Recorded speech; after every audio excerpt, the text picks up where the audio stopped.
मैं अपने स्कूल के दिनों में एक नटखट बेपरवाह लड़की थी और वह एकदम से शांत संजीदा। उसकी आंखों में अजीब सी गहराई थी, एक खामोशी जो मुझे उसकी ओर खींचती थी।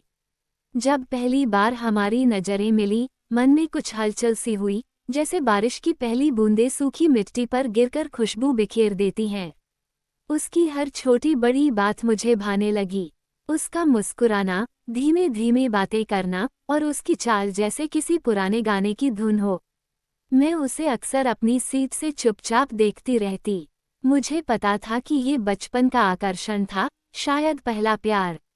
पर मन भी जानता था कि ऐसी बातों को कहने सुनने का समय अभी दूर था। वह मेरी जिंदगी का हिस्सा बन चुका था, लेकिन मैंने कभी यह जाहिर नहीं किया।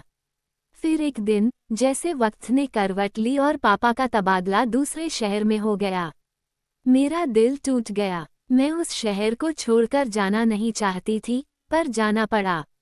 उन 2 सालों में उसकी यादें ही मेरी साथी रहीं।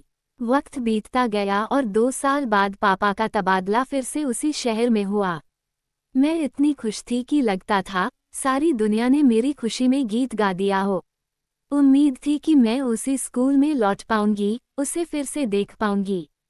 पर माता पिता ने मुझे दूसरे स्कूल में दाखिला दिला दिया।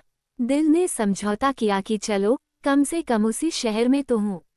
नए स्कूल में एक दोस्त मिला जो उसे जानता था। यह अजीब संयोग था, क्योंकि मैंने इस दोस्त के सामने मजाक में ही उसका नाम ले लिया था। उसने जाकर यह बात उससे कह दी।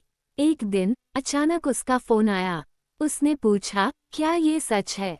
घबराहट में मैंने मना कर दिया, पागल हो क्या, ऐसा कुछ नहीं है। उसने फिर पूछा और मैं फिर चुप रह गई। वक्त गुजरता गया और 12वीं की पढ़ाई में लग गई। मैंने खुद से वादा किया था कि जब तक ये परीक्षा खत्म नहीं होती, मैं इन बातों में नहीं पढ़ूंगी। पर किस्मत को कुछ और ही मंजूर था। दोस्तों से सुना कि वह अब किसी और को डेट कर रहा है। मेरा दिल जैसे टूट गया। स्कूल के एक कोने में बैठकर खूब रोई। घर पहुंची तो मम्मी ने मेरी आंखों की लालिमा देखी और पूछा, क्या हुआ? सब कुछ बता दिया। मम्मी भी मेरी तकलीफ में रो पड़ी। फिर मुझे संभाला और कहा, कोई बात नहीं, 12वीं के बाद देखेंगे। 12वीं के बाद? मम्मी ने कहा, तुम्हारे दिल का बोझ हल्का करना है तो उसे बता दो।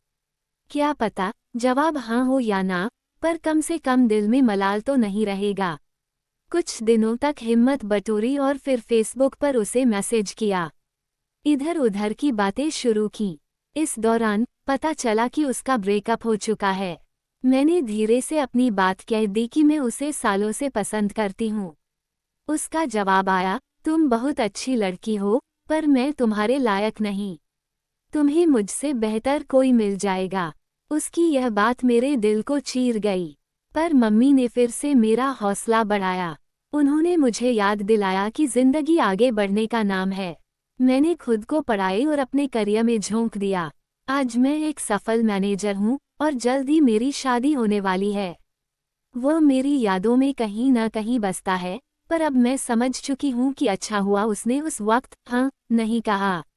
शायद अगर उसने हाँ कहा होता तो मैं उसकी परछाई बनकर ही रह जाती। पहला प्यार एक अद्भुत एहसास होता है। वो मेरे पास अब बस यादों की शक्ल में है।